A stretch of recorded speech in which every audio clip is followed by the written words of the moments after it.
Students, اب ہمارا topic ہے نظام تنفس کی anatomy of the pulmonary system.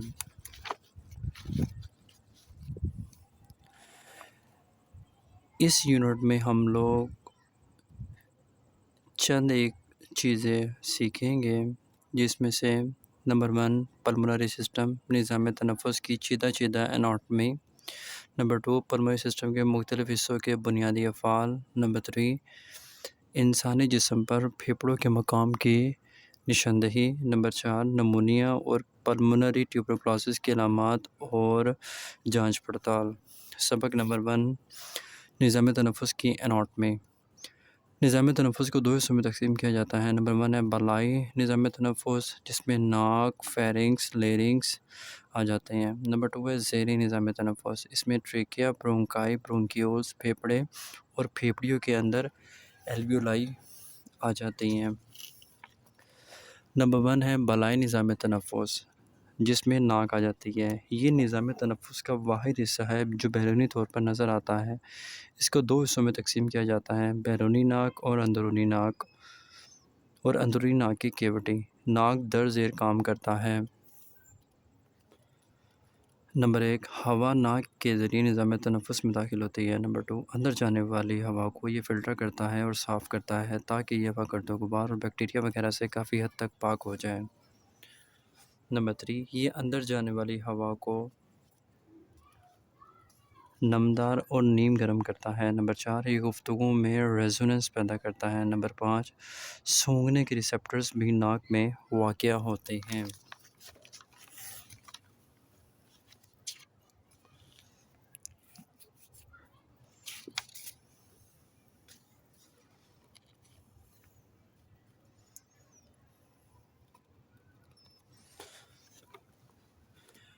اس کے بعد ہے فیرنگس یعنی کہ گلا۔ فیرنگس اینڈ تھروٹ، یہ منہ اور ناک کی کیوٹی کے بالکل پیچھے واقع ہے۔ اس کی لمبائی تقریباً 13 سینٹی میٹر ہوتی ہے۔ فیرنگس نظام اور نظام تنفس دونوں کا مشترکہ حصہ ہے، کیونکہ خوراک اور ہوا دونوں ہی اس میں سے گزرتی ہیں۔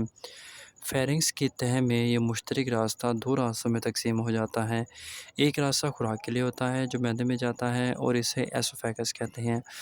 دوسرا راستہ ہوا کے لیے ہوتا ہے جو کہ پھیپھڑوں میں جاتا ہے اور اسے ٹریکیا کہتے ہیں۔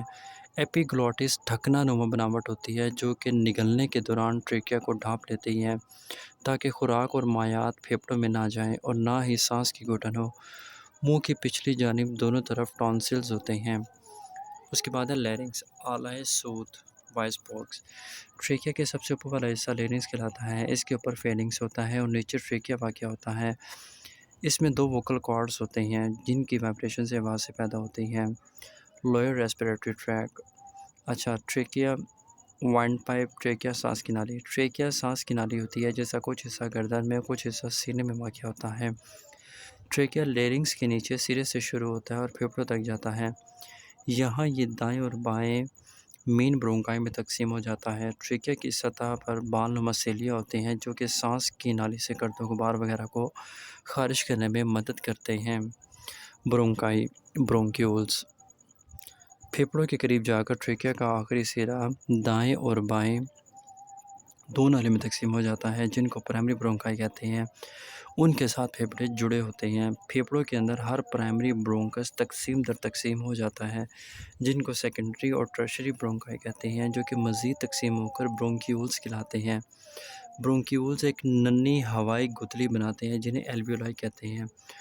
آکسیجن اور کاربن ڈائی آکسائیڈ گیسوں کا تبادلہ ہوتا ہے۔ ہر پھیپھڑا تقریباً 300 سے 400 ملین ایلویولائی پر مشتمل ہوتا ہے۔ ایلویولائی برونکیولز اور برونکائی کے اس مربوط نظام کو برونکیول ٹری کہتے ہیں۔ اس کے بعد ہے پھیپھڑے، لنگز۔ یہ انتہائی ضروری تنفس والے آرگنز ہیں اور ریسپیریشن کے عمل کے دوران گیسوں کے تبادلے کا فریضہ انجام دیتے ہیں۔ یہ میں لگاتار آکسیجن فراہم کرتے ہیں اور خون سے کاربن ڈائی آکسائیڈ گیس خارج کرتے ہیں۔ دونوں پھیپھڑے چھاتی میں دل کے دونوں طرف ہوتے ہیں۔ پھیپھڑے لوبس پر مشتمل ہوتے ہیں اور دل کے ساتھ کام کرتے ہیں۔ پھیپھڑوں کے گرد میمبرین ہوتی ہے جسے پلورا کہتے ہیں۔ پلورا کی 2 جھلیوں کے درمیان والی جگہ کو پلیورل سپیس کہتے ہیں، جس میں عام حالت میں تھوڑی مقدار میں فلوئڈ ہوتا ہے۔ پلورا پھیپھڑوں کی حفاظت کرتا ہے۔ برونکیال آرٹری کے علاوہ پھیپھڑوں میں الاسٹک ٹشو ہوتے ہیں جن کی وجہ سے پھیپھڑے پھیلتے اور سکڑتے ہیں، لیکن پھیپھڑوں کی شکل بھی برقرار رہتی ہے۔ سرگرمی: تصویر نمبر 6 کو دیکھیں اور اپنے دوست کے جسم پر پھیپھڑوں کی نشاندہی چاک کی مدد سے کریں۔ سبق number 2، physiology of the respiratory system, نظام تنفس کی فزیولوجی۔ ریسپیریشن، عمل تنفس۔ نظام تنفس کا سب سے بڑا کام عمل تنفس ہے، جس کے ذریعے جسم کو آکسیجن مہیا ہوتی ہے اور کاربن ڈائی آکسائڈ کا اخراج ہوتا ہے۔ ہم ہر روز تقریباً 2000 مرتبہ سانس لیتے ہیں، اور جب ہم 70 سال کے ہوں گے تو ہم تقریباً 600 ملین مرتبہ سانس لے چکے ہوں گے۔ ہم روزانہ تقریباً 20,000 مرتبہ سانس لیتے ہیں، اور جب ہم 70 سال کے ہوں گے تو ہم تقریباً 600 ملین مرتبہ سانس لے چکے ہوں گے۔ سانس لینے کا عمل ایکٹیو پروسیس ہے جس میں پٹھے سکیلیٹل مسلز حصہ لیتے ہیں۔ سانس لینے کا عمل 2 مرحلوں میں مشتمل ہوتا ہے۔ نمبر 1، انہیلیشن فیز، سانس اندر لینا۔ انہیلیشن مرحلے کے دوران ہوا پھیپھڑوں میں داخل ہوتی ہے، چھاتی کے عضلات اور ڈایافرام سکڑتے ہیں تو درد طریقے سے ہوا اندر داخل ہوتی ہے۔ چھاتی کے عضلات سکڑتے ہیں، پسلی اور سٹرنم بلند ہوتے ہیں، چھاتی کا آمنے سامنے کا وزن بڑھ جاتا ہے، پھیپھڑوں میں ہوا کا دباؤ کم ہو جاتا ہے، ہوا پھیپھڑوں میں داخل ہوتی ہے، ڈایافرام سکڑتا ہے، ڈایافرام نیچے کی جانب حرکت کرتا ہے، چھاتی کا عمومی حجم بڑھ جاتا ہے، پھیپھڑوں میں ہوا کا دباؤ کم ہو جاتا ہے، ہوا پھیپھڑوں میں داخل ہوتی ہے۔ سانس باہر نکلنا، ایکسیلیشن۔ ایکسیلیشن فیز میں کاربن ڈائی آکسائڈ پھیپھڑوں سے باہر نکلتی ہے، چھاتی کے عضلات جب ڈھیلے ہوتے ہیں تو درج طریقے سے کاربن ڈائی آکسائڈ گیس پھیپھڑوں سے خارج ہو جاتی ہے، چھاتی کے پٹھے اور ڈایافرام ڈھیلے ہو جاتے ہیں، ڈایافرام، پسلیاں اور سٹرنم اپنی اصلی حالت پر واپس آ جاتے ہیں، چھاتی انسپائریشن سے پہلے والی حالت میں آ جاتی ہے، پھیپھڑوں میں دباؤ بڑھ جاتا ہے، ہوا پھیپھڑوں سے باہر نکل جاتی ہے۔ پھیپھڑوں میں سے ہوا گزرنے کا راستہ، path way of air through lungs. ناک یا منہ سے فیرنگس، ٹریکیا، پرائمری برونکائی دایاں اور بایاں جو کہ دائیں اور بائیں ہوتی ہیں، سیکنڈری برونکائی، ٹرشی برونکائی، برونکیولز، الویولائی یعنی کہ گیس کے تبادلے کی جگہ۔ ہر سانس کے ساتھ ہم آکسیجن سے بھرپور ہوا اپنے ناک اور منہ کے ذریعے اندر لے جاتے ہیں، جس سے ہمارے پھیپھڑے بھر جاتے ہیں، آکسیجن پھیپھڑوں میں موجود باریک خون کی نالیوں کیپلریز میں چلی جاتی ہے، اس طرح آکسیجن خون میں چلی جاتی ہے، پھر وہ آکسیجن خون کے سکھ ذرات میں شامل ہو جاتی ہے، اور پھر یہ آکسیجن سے بھرپور خون پھیپھڑوں سے دائیں اور بائیں پلمونری ویدوں کے ذریعے دل کے بائیں حصے میں چلا جاتا ہے۔ بائیں وینٹریکل سے آکسیجن سے بھرپور یہ خون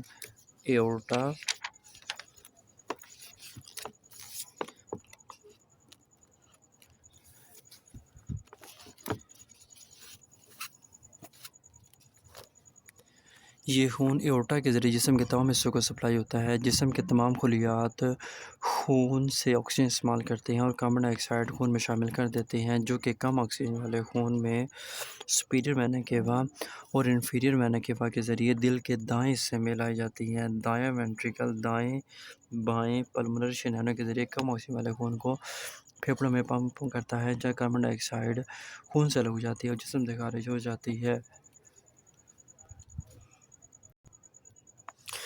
پھیپھڑوں کا اہم کام فضا سے آکسیجن کو خون میں پہنچانا اور کاربن ڈائی آکسائڈ کو خون سے فضا میں لانا ہے۔ ایلویولائی اور خون کے درمیان گیسوں کا تبادلہ یعنی کہ آکسیجن اور کاربن ڈائی آکسائڈ سادہ ڈیفیوژن کے ذریعے ہی ہوتا ہے۔ آکسیجن ایلویولائی سے خون میں ڈیفیوز ہو جاتی ہے اور کاربن ڈائی آکسائڈ خون سے ایلویولائی میں ڈیفیوز ہو جاتی ہے، اس طرح آکسیجن کا پریشر خون کی نسبت ایلویولائی میں زیادہ ہونا چاہیے اور کاربن ڈائی آکسائڈ کا پریشر خون کی نسبت ایلویولائی میں کم ہونا چاہیے۔ لگاتار سانس لینے سے تازہ ہوا اور کافی مقدار میں آکسیجن پھیپھڑوں ایلویولائی میں آنے سے ہم یہ تناسب برقرار رکھ سکتے ہیں۔ پھیپھڑوں کے پھیلنے کی صلاحیتوں پہ ایکسپائریشن کے بعد اپنی اصل شکل میں واپس آنا عمل تنفس کے لیے ناگزیر ہے، کیونکہ اگر ایسا نہ ہو تو پھیپھڑوں میں ہوا کا آنا جانا رک جائے گا۔ جب پھیپھڑے مناسب طور پر کاربن ڈائی آکسائڈ جسم سے خارج نہیں کر سکتے تو جسم کے تمام خلیات زہر آلود ہو جاتے ہیں۔ کوئی بھی وجہ جس سے سانس کی نالیاں سکڑ جائیں یا تنگ ہو جائیں یا پھیپھڑے غیر لچکدار ہو جائیں تو ان حالات میں سانس لینے کا عمل دوبر ہو جاتا ہے۔ سبق نمبر 3، نظام تنفس کی بیماریاں، لیسن 3، ڈیزیز اسٹیٹس۔ نمونیا: پھیپھڑے کی سوزش کو نمونیا کہتے ہیں۔ سوزش کی وجہ سے پھیپھڑے کا نمونیا زدہ حصہ فلوئڈ سے بھر جاتا ہے اور سخت ہو جاتا ہے، اس حالت کو کنسالیڈیشن کہتے ہیں۔ نمونیا ایک عام بیماری ہے جو کہ ہر عمر کے لوگوں میں ہوتی ہے اور بوڑھے لوگوں میں موت کی سب سے بڑی وجہ ہے۔ اگر کوئی مریض نمونیا ہونے سے پہلے صحت مند ہو تو مناسب علاج سے اس کے مکمل صحتیاب ہونے کا امکان زیادہ ہوتا ہے۔ تاہم بعض اوقات کچھ بیکٹیریائی وائرس اور دوسرے جراثیم زیادہ خطرناک ہوتے ہیں جو کہ شدید بیماری پیدا کرتے ہیں اور ایسے مریضوں کو اسپتال داخل ہونا پڑتا ہے۔ کچھ مریض جو نمونے سے پہلے صحت مند نہیں ہوتے ہیں وہ نمونیا ہونے سے ہلاک بھی ہو سکتے ہیں۔ اگر کسی مریض کی صحت پہلے ہی خراب ہو تو اسے شدید نمونیا ہو سکتا ہے۔ غیر صحت مند مریضوں میں نمونیا موت کی ایک اہم وجہ ہے۔ مثال کے طور پر کینسر والے مریض کو نمونیا ہو جائے تو عام طور پر اس کی موت واقع ہو جاتی ہے۔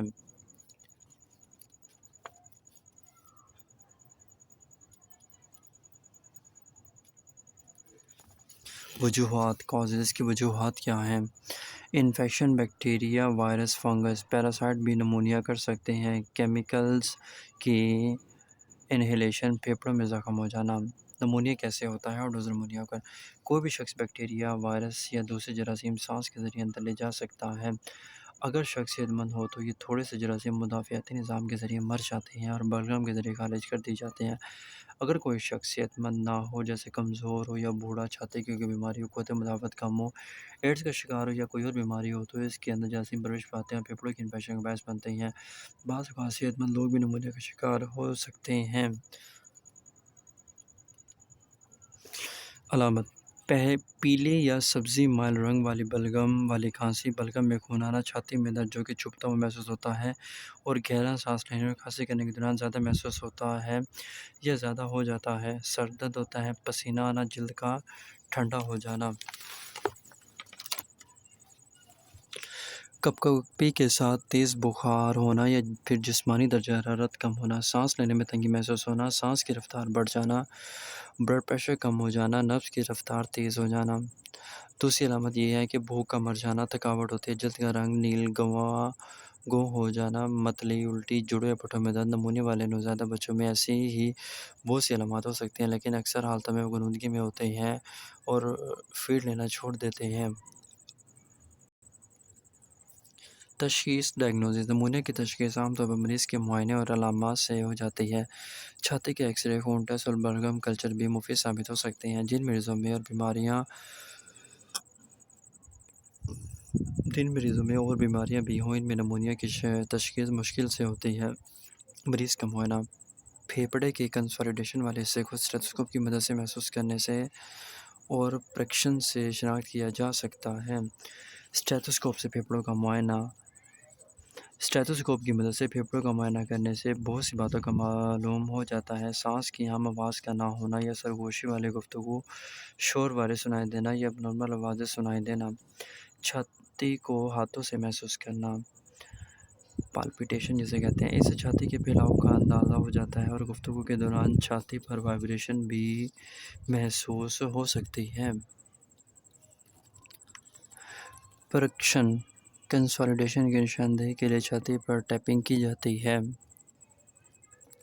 چھاتی کا ایکس رے: چھاتی کے ایکس رے مبہم حالات مفید ہو سکتا ہے۔ چھاتی کے ایکس رے پر سفید نشان کنسالیڈیشن کو ظاہر کرتے ہیں جہاں پر ہوا نہیں ہوتی ہے۔ ہر نمونے کی تشخیص ایکس رے سے نہیں ہو سکتی ہے۔ نمونیا ابتدائی سٹیج میں ہو یا نمونیا پھیپھڑے کے کسی خاص حصے میں ہو تو پھر یہ ایکس رے میں نظر نہیں آتا۔ سپوٹم کلچر: چھاتی کے ایکس رے مبہم حالات مفید ثابت ہو سکتا ہے۔ چھاتی کے ایکس رے پر سفید نشان کنسالیڈیشن کو ظاہر کرتے ہیں جہاں پر ہوا نہیں ہوتی۔ ہر نمونے کی تشخیص ایکس رے سے نہیں ہو سکتی۔ نمونیا ابتدائی سٹیج میں ہو یا نمونیا پھیپھڑے کے کسی خاص حصے میں ہو تو پھر یہ ایکس رے میں نظر نہیں آتا۔ سپوٹم کلچر: اگر اینٹی بائیوٹک دینے سے مریض کی صحت بحال نہ ہو تو درست تشخیص کے لیے مریض کے بلغم کا کلچر کروایا جاتا ہے۔ بلغم کلچر میں عام طور پر 2 سے 3 دن لگ جاتے ہیں۔ اس سے یہ اندازہ ہو جاتا ہے کہ بیکٹیریا اینٹی بائیوٹک سے کتنے حساس ہیں۔ خون کا معائنہ بلڈ ٹیسٹ: خون کے معائنے میں خون کے سفید ذرات کا زیادہ ہونا انفیکشن کو ظاہر کرتا ہے۔ خون کے معائنے میں خون کے سفید ذرات کا زیادہ ہونا انفیکشن کو ضائع کرتا ہے۔ خون میں انفیکشن ہو تو خون کا کلچر بھی کروایا جا سکتا ہے۔ اس سے بھی اندازہ ہو سکتا ہے کہ بیکٹیریا کو ہلاک کرنے کے لیے کون سی اینٹی بایوٹک زیادہ مؤثر ہوگی۔ علاج: اگر نمونیا بہت شدید نہ ہو تو علاج گھر میں بھی کیا جا سکتا ہے، بشرطیکہ کہ مریض نمونیا سے پہلے صحت مند ہو۔ نمونیا میں اینٹی بایوٹک دی جاتی ہے۔ نمونیا عام طور پر بیکٹیریا انفیکشن سے ہوتا ہے، اور اینٹی بایوٹک ان بیکٹیریا کو ہلاک کرتی ہیں۔ مناسب اینٹی بایوٹک استعمال کرنے سے چند ہی دنوں میں مریض بہتری محسوس کرتا ہے۔ انفیکشن کنٹرول ہونے کے بعد بھی ایک ہفتے تک مریض کمزوری اور تھکاوٹ محسوس کرتا ہے۔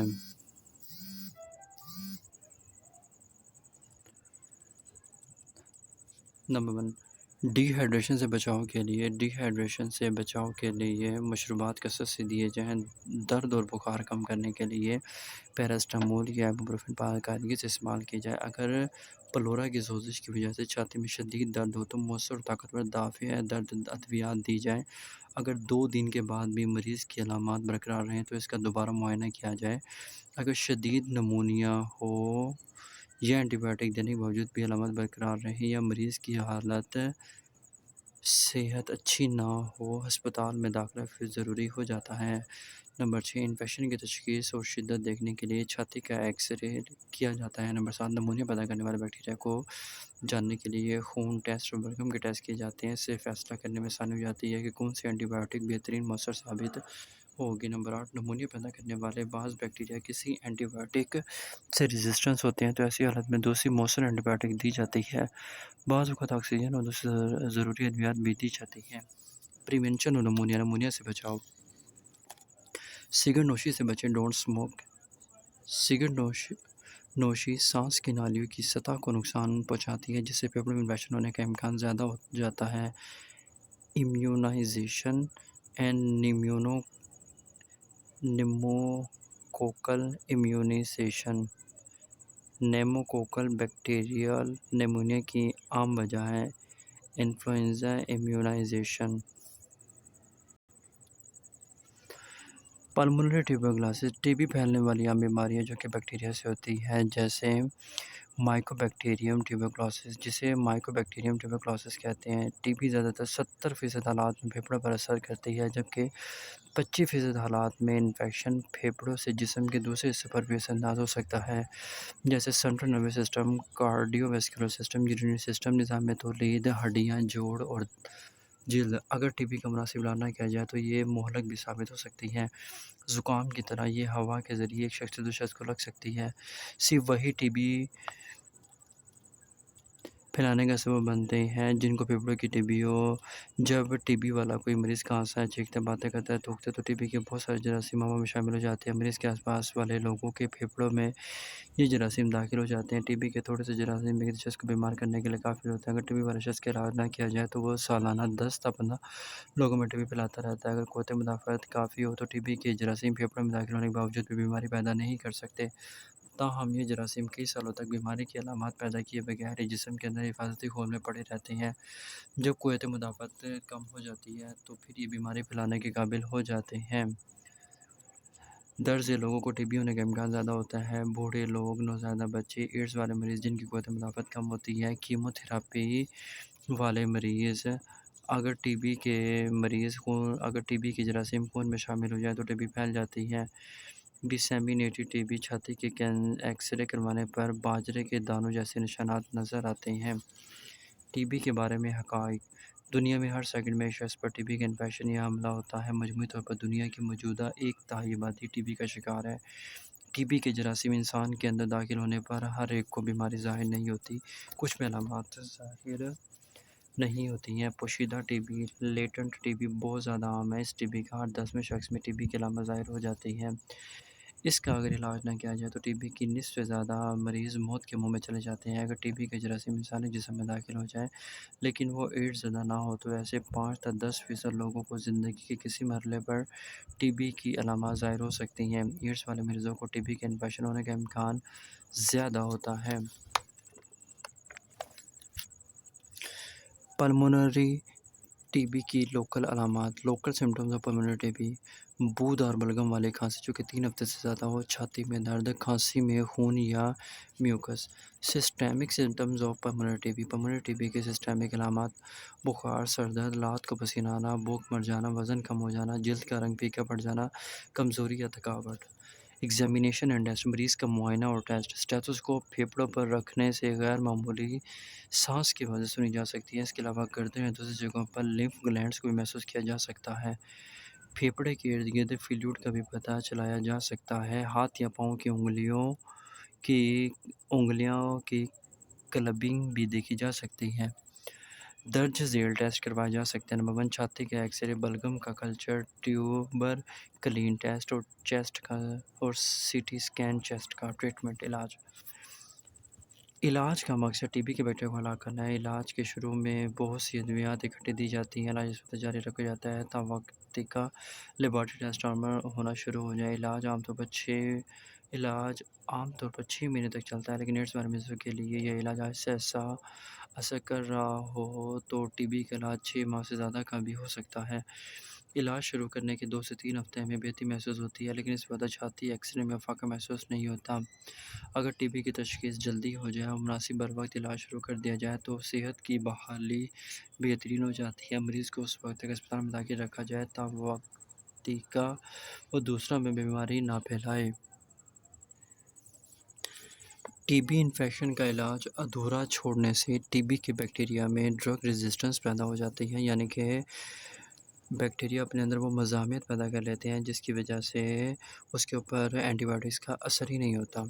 پریونشن: ٹی بی ایک ایسی بیماری ہے جس سے بچاؤ ممکن ہے، حتیٰ کہ ان لوگوں میں بھی بچاؤ ممکن ہے جن کو خطرہ لاحق ہو چکا ہے۔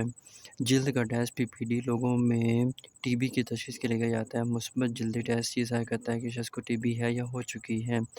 اگر اسکن ٹیسٹ منفی ہے تو کچھ عرصے بعد ٹیسٹ دوبارہ کر دیا جائے۔ ٹی بی کے پھیلاؤ کو روکنے کے لیے علاج فوری طور پر شروع کرنا نہایت ہی اہم ہے۔ ٹی بی کو روکنے کے لیے بی سی جی ویکسین بھی لگائی جاتی ہے۔ بی سی جی لگانے کے بعد بھی اسکن ٹیسٹ مثبت آ سکتا ہے۔ ٹی بی کے بارے میں مریضوں کو بتانے کے لیے اہم باتیں: important things about tuberculosis to tell patients. T B والے مریض کے قریب صرف بیٹھنے سے ٹی بی نہیں ہوتی، البتہ لمبے عرصے کے لیے قریبی تعلق ہونے سے شخص سے دوسرے شخص کو لگ سکتی ہے۔ آپ کو ٹی بی والے مریض سے ہاتھ ملانے سے، کپڑوں کو لگانے سے ٹی بی نہیں لگ سکتی۔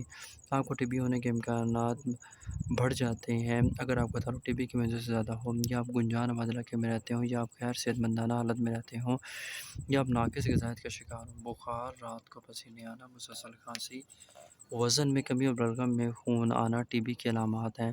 ٹی بی قابل علاج بیماری ہے۔ اس کا علاج اینٹی بائیوٹک کے ساتھ کیا جاتا ہے جو کہ 6 مہینے دی جاتی ہے۔ کورس مکمل کر لینا چاہیے تاکہ بیماری دوبارہ نہ ہو اور نہ ہی ڈرگ ریزسٹنس پیدا ہو۔ ایکیوٹ ریسپیریٹری انفیکشن، جسے ہم ARI بھی کہتے ہیں۔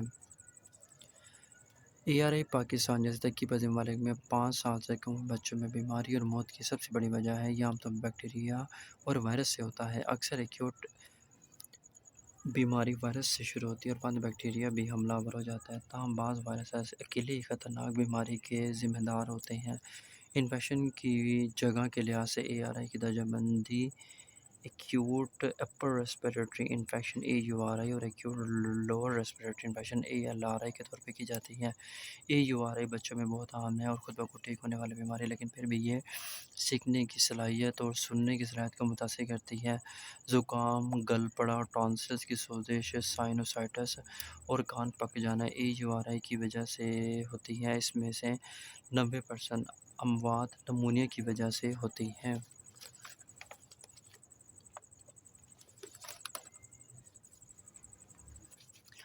اپر ریسپیریٹری ٹریک، ادھر ہے جی اپر ریسپیریٹری ٹریک یعنی کہ زکام، یعنی کہ کامن کولڈ، عام طور پر ناک سے بہت زیادہ پانی بہتا ہے اور بعض اوقات ناک سے بلغم بھی خارج ہو جاتا ہے، بعض اوقات بخار بھی ہو جاتا ہے۔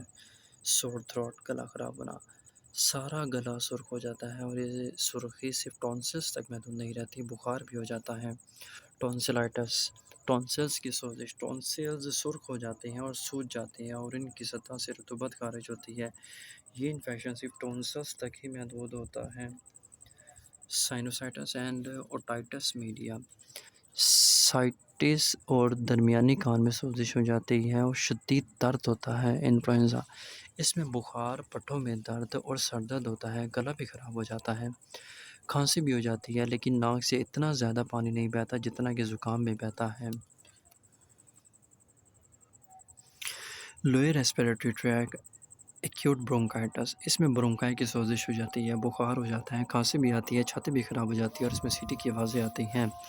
نمونیا ایکیوٹ ریسپیریٹری انفیکشن کا علاج اکثر اوقات بیماری وائرل انفیکشن کی وجہ سے ہوتی ہے، جس کے لیے علامتی علاج ہی کافی ہو جاتا ہے۔ بیمار کو مائع زیادہ پلائے جاتے ہیں تاکہ ڈی ہائیڈریشن نہ ہو۔ شیر خوار بچوں کو ماں کا دودھ پلانا جاری رکھا جائے تاکہ وہ ناقص غذائیت کا شکار نہ ہو۔ درد کم کرنے کے لیے دافع درد ادویات دی جائیں۔ بخار کم کرنے کے لیے دافع ادویات دی جائیں۔ اگر انفیکشن بیکٹیریا کی وجہ سے ہو تو مناسب اینٹی بائیوٹکس بھی دی جائیں۔ آگے ہے سبق نمبر 4 لیسن نمبر 4، جس میں کچھ پریکٹیکلز ہیں۔ اس میں کہتے ہیں جی vital health statistics respiratory rate اس کی تعریف ہے 1 منٹ میں سانس کی مقدار کو ریسپیریٹری رفتار کہتے ہیں۔ سانس کی رفتار لینا اور ریکارڈ کرنا، measurement and recording of respiratory rate. سانس کی رفتار اس وقت لی جاتی ہے جب مریض حالت سکون میں ہو۔ پہلا مرحلہ سٹیپ 1، مریض کے پیٹ یا چھاتی کا بغور مشاہدہ کریں کہ یہ کب اوپر اور نیچے ہوتی ہے۔ چھاتی یا پیٹ کا ایک بار اوپر یا نیچے ہونا ایک سانس کے برابر ہوتا ہے۔ دوسرا مرحلہ سٹیپ 2، چھاتی یا پیٹ کے اوپر ہونے کو 30 سیکنڈ تک گنیں اور اسے دوگنا کر لیں، یا پھر پورے 1 منٹ کے لیے سانس کی رفتار کو گنیں، اس سے ریسپیریٹری ریٹ معلوم ہو جاتا ہے۔ تیسرا مرحلہ، سانس کی یکسانیت پر غور کریں، کیا یہ باقاعدہ ہے یا بے قاعدہ۔ چوتھا مرحلہ، غور کریں کہ مریض کو سانس لینے کے لیے کتنا زور لگانا پڑتا ہے، کیا سانس مشکل سے آتی ہے یا آسانی سے۔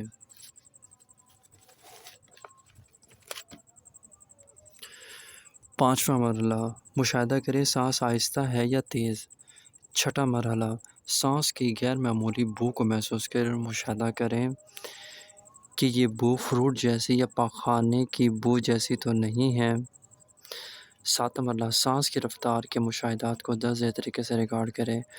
رفتار، یکسانیت، ایفرٹ، گہرائی، شور اور بو۔ مثال کے طور پر سانس کی رفتار 30 ہے جو کہ بے قاعدہ ہے، زور لگانا پڑ رہا ہے، تیز ہے، شور والی ہے اور کوئی بو نہ ہے۔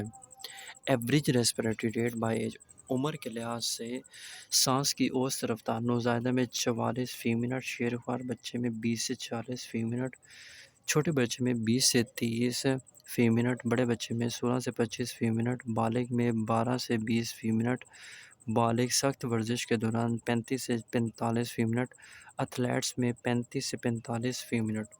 سانس کی رفتار زیادہ ہونے کی وجوہات، causes of increased respiratory rate, سانس کی رفتار ورزش، درد، بخار، پرجوش کیفیت اور کچھ میڈیکل حالتوں میں بڑھ جاتی ہے۔ Causes of decreased respiratory rate, سانس کی رفتار کم ہونے کی وجوہات، حالت سکون اور نیند کے دوران سانس کی رفتار کم ہو جاتی ہے۔